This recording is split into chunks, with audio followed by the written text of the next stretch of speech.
The views and opinions expressed on Geeks Under the Influence are that of the panelists and not of our sponsors, Amazon.com and TeePublic.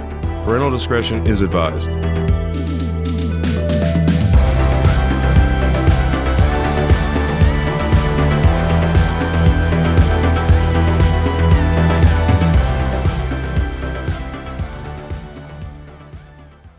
GUI Nights. Welcome to another episode of GUI Nights. GUI Nights. Nice. Yeah, we got something. We got a little noise, actually. I was waiting for everybody to go Nights. I'm just waiting for that episode where everyone just says Nights afterwards. Nights. Yeah. Nights. Yeah. How you doing, you sexy fucks? So we are actually coming off of episode 204. Is that it? Something like that. Motherfucker. All right. It's Look, no, we hit 200 at that point. Like, I don't even care anymore. We hit 200. Yeah. Like, we can hit 300 and I'll be just like, I don't know, it's like 226. I don't care. Yeah. Like, we hit the mark that I was looking for. Yeah. I'm good. I don't care anymore. Yeah. So we are coming off of a more of a tangential episode talking about the old days of actually going to a physical brick and mortar facility and getting your, I don't know, lust-filled visual pleasures, I guess is the way to put it. Wow. Yeah. It was all about peep shows is what we talked about on the last episode. So you were talking about a peep show. Going to a brick and mortar peep show. No, because I don't remember walking into video stores and it smells like you semen. would be watching. Oh, video stores. Yes. Yeah. Video stores. Yes. Yeah. Yes. Videos. Very astute. Very astute of you, Grutz. I mean, I definitely jacked off to some of the movies I got at Blockbuster, so it might as well have been a peep show for me as a teenager. So, Well, true. All right. Wow. it was the 90s. We didn't have the internet. Like, I had to make do.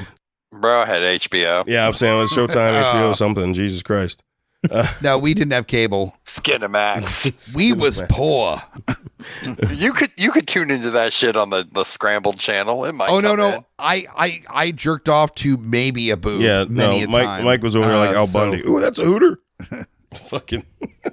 I 100%, no joke. Like, I 100% watched the weird, like, acid trip channel, hoping to maybe watch a boob, and be like, oh, yeah, that's probably a nipple. It might be a ball sack. I don't know. It's fine either way. It hurt. I'm jerking off to it. So Go with it. So on this episode tonight, we've got one of the hosts of Beautiful Disasters, Herr Grutz. Yes. Goddamn. You're there. I mean, I'm Great sorry. intro. Like, you know, remembering the old days with fucking Blockbuster and all that shit, Mm-hmm. it was kind of fun. Yeah. I can't lie. it was. Yeah. I get it. Fair enough. And also on his non-horror first GUI Nights, we got Will Macabre. Hello. Is this like your Hello. first non-horror related GUI Nights? It is my first non-horror GUI Nights, Yeah. but I'm still somehow gonna manage to like drop a horror reference. Oh, you got to beat me to it, Oh, I'm motherfucker. sure, Like, yeah. good luck with that. I'm straight. Really? That doesn't count. It's not in count. That No. doesn't count. No. Nope. You know I'm what? the host. I call it. That doesn't rented count. it. I rented it. I rented it. Stupid. And we got the founder of this entire Glad to be shit here. show that you all apparently like raping your ears on a regular basis. We've got Bickett. Yeah, I'm getting to regret this more and more every day that we do You this. say that, but I don't think you do. No, but I'm actually immensely proud of the weird fucking like nightmare baby that is the GUI network, where it's a many-limbed creature that has been birthed out of one show that we work together to make. So, So you're referencing The Thing. The Thing, basically that scene with it's the head tentacle thing. Yeah. That's basically GUI. And the person that helps me run it and is also the host of this show is my partner in crime, the sexual chocolate, Mr. Lowdown Brown MacGyver. What's up, you motherfuckers? How you doing?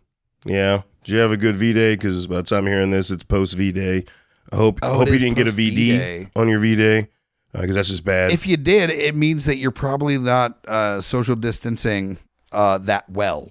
So True. I mean, you can wear a mask and fuck, you right? Can still get a V. You can still get a. I'm just saying. Technically, I mean, it depends on how hard you jizz. Like, you might be able to make that 6 foot difference if you come. I'm sorry. enough. Like, my thing about this whole thing about the pandemic, like, people are still trying to fuck. So I don't Wear know your PPE. how that's handling single people. Honestly, I mean, just wear your PPE. You know, yeah, right? Whatever it be. Some Condoms, face masks. sweet mask on mask action is what maybe you might need goggles. The thing is, there's somebody that is their kink before the pandemic, and the pandemic hit, and they're just like coming all the time. Like, they cannot. Has handle anybody themselves. has anybody done a search for like quarantine porn? Is that a thing yet? Oh, I'm sure it's a thing. Jesus Christ! Oh my God, I hope Fucking not. A. But also, there's probably people that were into mask porn that are like the masks that we wear kind of masks, not like a mask of, fucking Richard Nixon, but like an actual like PPE mask. Why are you biased towards Richard Nixon? I'm just saying. What if you like Tricky Dicky? I mean, I'm saying that. If you don't like the Tricky Dicky. I mean, that is actually what my move is. I call it the Tricky Dicky. There you go. See. And with that being said, I would like everyone to know Blockbuster did not have a back room. No, it didn't. It was corporate. Of course, it didn't. Something I missed on the main episode. thought. The number of people that walked in asking where the back room was astounding. Oh, dude, backroom talks have got to be it. So I had a video store that I hung out at in high school because I had friends that worked there. So it was like the hangout spot. Like, I don't know how many titties and other things were pierced back in the employee bathroom, and it was just punk rock as fuck there, man. Skateboarders out front, like scaring away some of the clients. I miss the '90s piercing days where everybody got 2000s, everything pierced. I mean, I guess I kind of know what you're talking about. '90s into early 2000s where everybody got everything pierced. Nowadays, like, piercing is way less like prevalent as it was. I still have nipple rings. I'm pretty sure there's somebody out there that has nipple rings that I pierce them with. So, I apprenticed as a piercer for a bit. So there are people out there in the world with metal through their body that I did that. So cool. That's cool. Awesome. Never did that. Yeah. Like stabbing people for money. That's cool. That's so your wheelhouse, too. I mean, I was like, I get that. Cool. Stab people. Like bringing somebody pain and getting paid for it. You're basically like a dominatrix, but like the problem with Lowdown being a dominatrix is you would not like hold off when they're like using their safe word. You'd be like, motherfucker, I'm enjoying this. There is no safe word. I'm gonna keep going. Yeah, and it's weird. It wouldn't even be like a sexual thing. It's just like, I hurt you. I don't know if that is more fucked up. Actually, I think that's more fucked up. We need to approach it as like the not so much as a like male female thing, so much as a like a racial equality thing where you get like racist white dudes to like come in and then you abuse them and just like, I'm sorry that I hate black people, and just like, say it harder, like, just like holding them down and making them like, all right, Hobbit. I see where you're going with that, but there's one thing this country doesn't need is more racial divide, because the media's handled that enough. So we can step away from the race. There's enough of that. The media's done enough with that. You're actually making them realize what they've done wrong with your foot in their mouth or whatever version of. Oh, you mean like that horror movie White Meat, where he tortures a white supremacist? Yeah, that one that our friends directed, wrote, starred. Can we talk about The Hunt, which was one of the best? Like, the movie's amazing. Like, the movie's literally amazing. Action horror flicks that like completely flipped the script and played both sides with satire. It was amazing. It did really well. Like, it's funny that it got kind of like demonized by the hard right, even though it's actually kind of talking. I work with people that are hard right and they loved it, so I don't know who demonized it. Yeah. I thought it was demonized by the hard right. No, I thought it was the hard left. Yeah, I was saying, I don't know many hard right that demonized it. They were like, oh, this is hilarious. It was going to be released, and a major like school shooting or some shit happened, and they were like, oh no, let's not do this. It's fucking amazing. Watch it. It's so good. I don't care what the fuck you believe. Watch that movie. It's fucking amazing. It's so funny. It's also got one of the main actresses from Glow is the main character, and her attitude the entire time of being just kind of like, all right, well, I guess I'm dealing with this kind of attitude where like, yeah. Well, we had dude from It's Always Sunny. We had Ethan Suplee. We had a pretty good. We had Hilary Swank. We had a really good, stretch of cast of characters. Oh there. yeah, definitely. Oh, the cast was amazing, but like, as underwhelmed as she might have seen in her character, she had so much resolve and fucking killed it in that flick. Yeah, agreed. She was. Which that brings up, like, if you had a group of people that you would set off into the wild to hunt them, like, what's that classic thing of like man hunting man thing? A Most Dangerous Game. Yeah, Most Dangerous Game. Yeah. What would it be? Blockbuster. But like for me, Customers. it would be juggalos. Like I would set loose a bunch of juggalos, and then I would just like hunt them through the night, and I'd be like whoop whoop, and then they would go whoop whoop, and I would know exactly where they were, and I could then take them down. So yeah, no, but seriously, nothing. Nobody else has. Shut the fuck up, Hobbit. Fucking focused group that they want to like hunt for. No, sport. seriously, like, do you think a movie like The Hunt would actually have been released at a Blockbuster store in this day and age? Well, no, because A, we don't have a Blockbuster this day and age, but B, also, if we want to put it in the time frame when there was a Blockbuster, neither side was fucking as stupid as they are now. So it would not have been released. I have a counter statement to that. All Okay. right. Okay, I got a story for this one. Because I worked once again out in the sticks of Mechanicsville. And I worked there when and like just the sheer just like like sometimes the narrow-minded end of things really showed itself when you were talking to people about movies. And I worked there when Brokeback Mountain was released. Oh no. Mhm. And I remember this one dude walking in, and he walked in and went, "Hey man, we're in new movies this week." I said, "Da da blah da da da da," and Brokeback Mountain. He goes, "Boy, I ain't gonna be watching that movie." I was like, "Why not, sir? It's won all sorts of Academy Awards. It's a fairly notable film." He's like, "Boy, you know what that movie's about?" And I was like, "Yeah. Cowboys."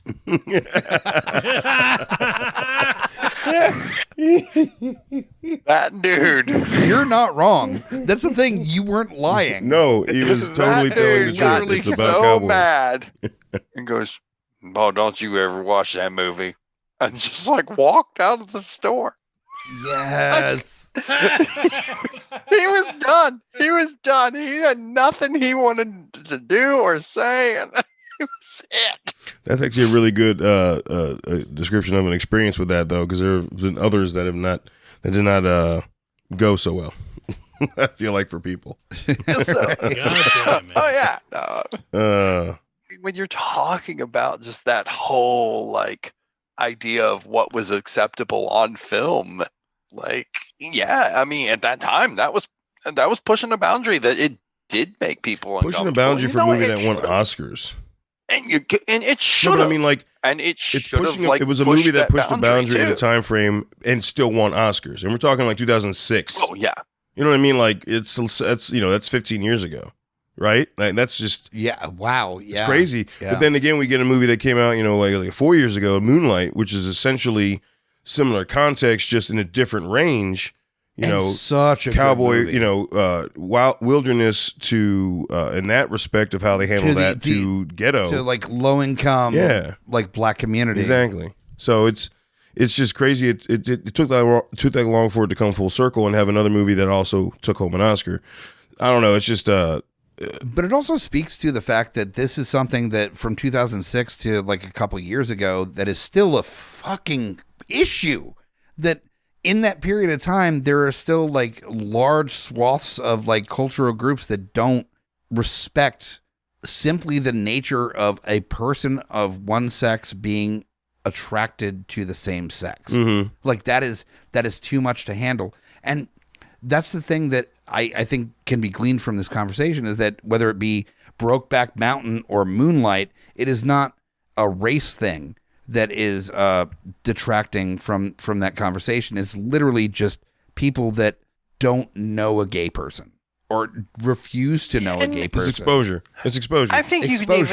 I think you can actually go broader, like the whole idea of like where you started with the right and the left and demonizing a certain movie over like the values of it. Like you said with The Hunt, it's such a weird idea that there's still that microcosm in such a world of information that we have, Going with The Hunt, and if we're going to put it back into the context of when it came out, it's a satire on the polarization that comes from both the right and the left. So that's why that movie does well, and that's why it's hilarious, because people that understand that both sides just literally suck ass, it just comes across way more funny to somebody from that point of view versus somebody who is either fully engulfed in the right or the left, or somebody who is engulfed in either or and understands that, well, I mean, there are aspects of both sides that are just fucking stupid.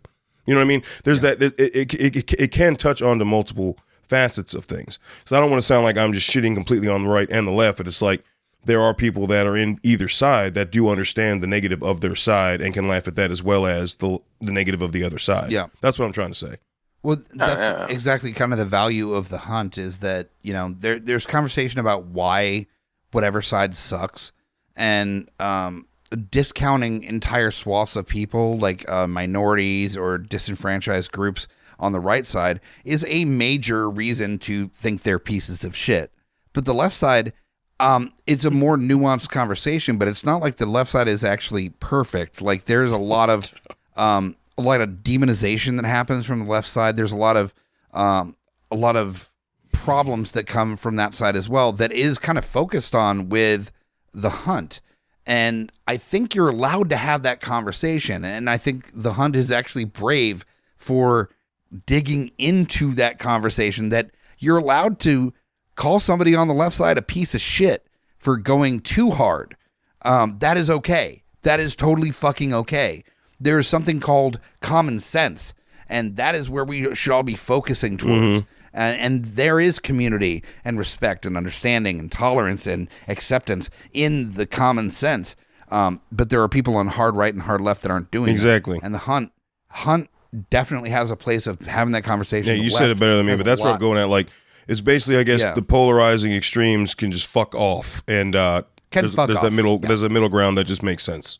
Yeah, I'm going to chime in and go ahead and say that, like, I love the fact, like, even still, like, yeah, we don't get to view our movies and talk about our movies the same as we used to, but the fact that cinema still has the ability to get under and like people's skin, inside, and like really like, and I even going like over the last year, I've gone back and watched a lot of movies that I remember as a kid, and I didn't realize the social commentary that was being made 20 years ago. I'm looking at it now like, oh, fuck, this is some seriously heavy shit that was being presented in comedy and horror and everything else.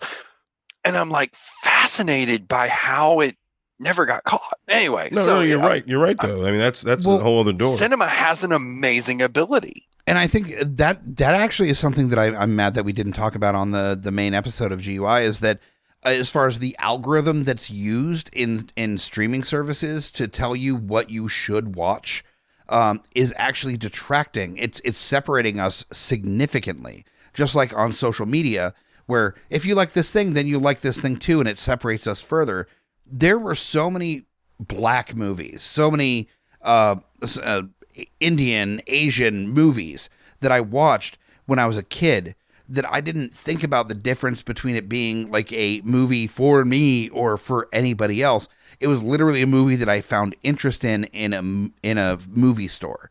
And it wasn't because it was suggested to me. It wasn't because it was in a certain category. It was in drama, or it was in comedy, or it was in sci-fi. It didn't matter about who it was meant for. I liked it because it was it was what I was in the mood for. If I was in for a drama or an action movie. And I saw so much amazing movies that I wasn't the main audience, but you know what? I learned to recognize that just because I wasn't the person that I can like put into that situation didn't mean that it wasn't a good movie. That's like Black Panther comes out and they're like, it's surprising that Black Panther, like did as well as it did because they didn't think that a black superhero could really run it. I'm looking at Superfly back in the day being like, motherfucker, like Blade. I was watching like Blade. Like I grew up watching all that kind different of shit. context So to what Chadwick Boseman brought to T'Challa, though. I'm sorry. What that man brought to T'Challa and every other role he did prior to that will forever go down in cinematic history, at least in my mind, because But I'm saying the algorithm of what you might like actually it takes away the opportunity of finding something that you didn't know you might like because it's not perfect. Because it can't be. The human factor's gone. What you like and what you want to watch is based on what you're looking at the fucking video store. Or that time. Or the fucking movie posters you're looking at or whatever. Like it is a shifting thing where you go from one thing to another. Like, this Indiana Jones movie poster was awesome. Let me go look at this Tennessee Buck poster or whatever the fuck it is, and you go from there to there to there. And that's what's amazing about like having fandom, whether it's movies or music or whatever, And that's actually a good point, and I think a good one to kind of start wrapping it up on is I mean the suggestion on any streaming service is all based off an algorithm, and the biggest thing about, at least for me, and I'm sure everyone else on this episode will also agree with, is that, like kind of what Grutz just said, there's times you would just travel around the video store, and it all came down to what you're in the mood for. Like Hobbit said, a drama, a horror, a sci-fi. I mean, there are actually good. There have been some good rom-coms in the history of rom-coms.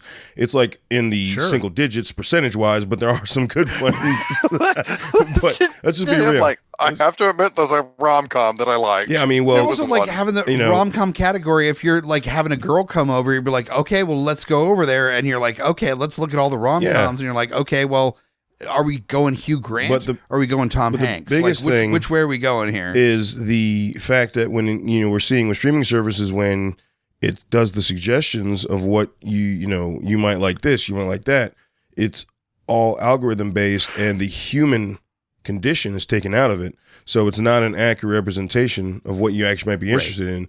It's more like it's putting you in a box based off what you've watched, and the majority of people don't realize that, and they just kind of keep following down the rabbit hole of things. Oh, well, it's saying I like this, so I should like this, and they watch it. Then they keep getting more isolated away from the things they're exposed to in their film. That's why there are so many young white kids that have not seen nearly as many Spike Lee movies as I have. Yeah.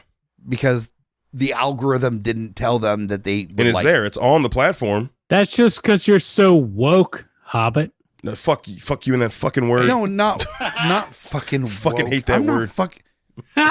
I hate the connotations that are attached to that word, but I'm not woke. I just know Spike Lee's a good fucking director. Yeah. I want to see. No, he's awesome. I'm sorry. When I say I hate woke, I mean I go back to Zach De La Rocha and the first Rage album, and I just think wake up. But I'll tell you, with woke is a lazy now, way to fucking say wake up. I mean, as far as things that I mentioned, I'm never asked if I want to watch a Spike Lee movie, but I'm asked if I want to watch fucking pedophile Woody Allen movies all the time. Piece of shit algorithm. Fuck Woody Allen. Spike Lee though, okay, his last couple have been. Five Bloods was not the greatest. Not the greatest, but you know what? I would much rather that be suggested than fucking Woody Allen. Piece of shit. So did you like his movies before that? I think that's a fair question. No. I've never liked Woody Allen movies. Like, I've never been fucking awkward. I'm awkward. Hot girl likes me, even though I'm awkward. Fuck you. Sorry. You know what? Will's you know who did that better? We'll get fucking. I got it. Okay. So what really inspired us to have the GUI episode and this conversation was all the shit that happened with the stock market and the game and GameStop and everything else. Yeah, and we burned it. We're burning down corporate America here. And you know what? Fucking, that's amazing. Like, fuck them. Yeah. Fuck their illegal ass fucking like shady fucking bullshit. So here's my call. All right. Stop watching the movies that are suggested to you and be random as fuck with your movie selection. Because randomizing it will fuck up their algorithm. It'll fuck it all up like Reddit did to fucking hedge funds. It'll fuck everything. All right. Fuck it. Get in there and be random as fuck and watch everything you've ever wanted to watch. All right. That's it for GUI Nights. We just we went from talking about some weird shit to talking about some serious shit, but it's tangential. That's what the fuck we do. Watching behavior. Yeah. That's what we do. That's how GUI works, especially GUI Nights. So we're done. Oh, shit. I'm hammered. Yeah, I hope, and we're going to be taking advantage of it later. If you wake up with certain fluids in certain areas, don't be worried. It was in the company of friends. Everyone else, this is closed door time. So good night and go home.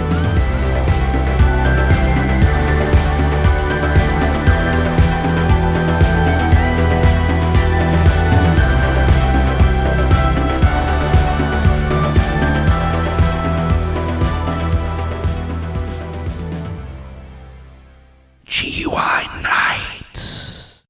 GUIPodcast.com.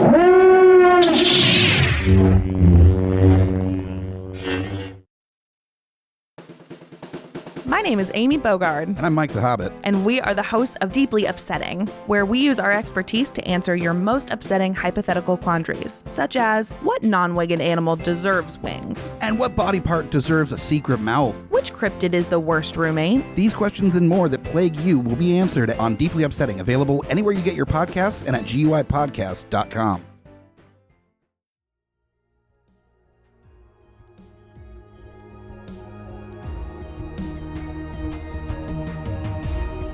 Coming straight from the mouths of madness, I'm Lowdown. I'm FU Hunter. Do you love horror? We fucking do. So this is a podcast dedicated to all things in cinematic horror. We're talking movies, television, composers, special effects artists. We're going to fucking cover it. So if you love horror, embrace the madness.